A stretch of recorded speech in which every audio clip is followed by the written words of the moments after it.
Well, today our UN correspondent Laura Trevelyan has been speaking to the Deputy American Ambassador to the United Nations, Alex Wolff, about the White House's strategy for Afghanistan, which President Obama announced today.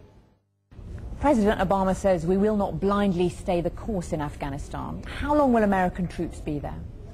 This is a commitment that the President has staked out for the duration of the operations. The operations, as you know, are focused on dismantling, disrupting, and defeating al-Qaeda and eliminating any safe havens. And so we will stay in place until that's resolved. 10 years, 15 years? There's no time frame. Will America be prepared to talk to the more moderate elements in the Taliban as a result of this strategy? I think there are distinctions to be made. There are some members of the Taliban who do so, who participate and are supportive for money. They're not ideologically committed. But it's very clear that anybody who wants to play a role and can be reached out to will need to denounce al-Qaeda, drop their arms and weapons, and abide by the Afghan constitution.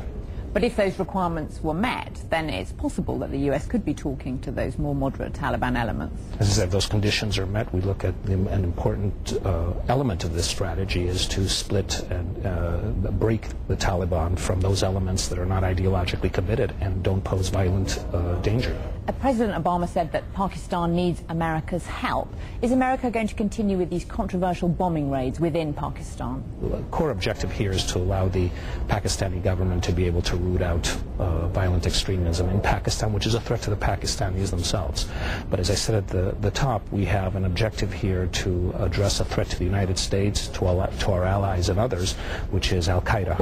And we will take whatever measures are necessary to deal with al-Qaeda. But how does that differ from President Bush's strategy? He too was trying to deal with al-Qaeda.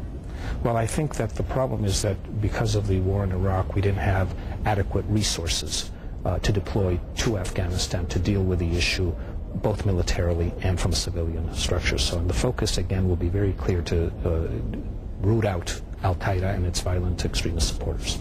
Ambassador Wolff, thank you very much indeed. Thank you. And that was the Deputy US Ambassador to the United Nations, Alex Wolff, talking to our correspondent Laura Trevelyan.